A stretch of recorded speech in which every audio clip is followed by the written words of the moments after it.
ਲਓ ਜੀ ਮੇਰੇ ਸੰਗੀਓ ਸਾਥੀ ਦੋਸਤੋ ਅਰਬੇਲੀਓ ਤੇ ਮਿੱਤਰੋ ਬਿਸमिल्लाह करा मैं हसन अपना मेज़बान लाला फारूक और प्रोग्राम मिठियां गल्लां तकने हसो बड़ा खूबसूरत जिहा पिंडा वाला होटल है जड़ा ढाबा जड़ा बिल्कुल जनाब असा अज दोस्त यार उत्थे बैठे हुए। अच्छा जी ये इसका ना ही बड़ा खूबसूरत है, इसका ना है वाह जी वाह, क्या बात है जनाब। जिले वाह जी वाह लफज आ जाना तो इसका मतलब यह है कि असा तकड़े साथ इसने तारीफ करी छोड़ी है और इसमें कोई शक नहीं है।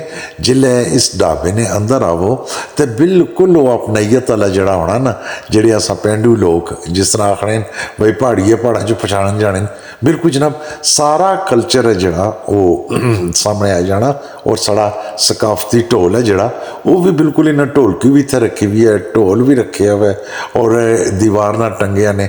बड़ा खूबसूरत जहा ये ढाबा जड़ा ये किहड़ी जगह है, ये साहू रोड बर्मिंघम यूके बिल्कुल जनाब ए तकने रसोई ना लिखिया वाह जी वाह। अच्छा रशका भी जड़ा असा ने इत्थे मीरपुर रोड पर चलना होना ना वो भी ना नुमाइश ने तौर पर रखिया। बड़ा खूबसूरत जहा ये जड़ा इन्हें ढाबा बनाया इतों असा अंदर जुलने सो ताकि उसी के अंदर भी ना बड़ा माशाल्लाह मंजियाँ दो डाई के रखे ना साइज साहब बैठे हुए।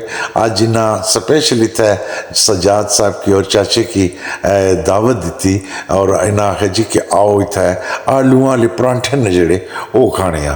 अच्छा जी आलू वाला परांठा भी जड़ा क्या कमाल परांठा सी और बड़ा ज़बरदस्त साफ सुथरे माहौल विच इत्थे असा कि लब्भा असा दोस्तां ने आपस च गप शप भी चली।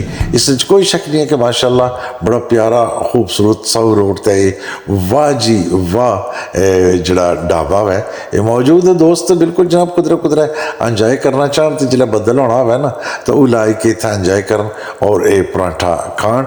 यकीन करो कि सकी वाकई बड़ा मज़ा आपसी माशाल्लाह। बाहर अगर निकलना तो फिर बंदा फिर टूरन जनाब तो अल्लाह पाक सारे दोस्तों की अपनी हिफ्ज़ो अमान च रखे। माड़ा दिल आया कि मैं चूँकि इतने इस ढाबे तो आया वहाँ वाह जी वाह और इसनिया सौगात जड़ियाँ परांठे जेडे वो पुराने वेले कुदरे बेवर घर पकाए के देने होने सन तो वो परांठे ने याद ताज़ा की है।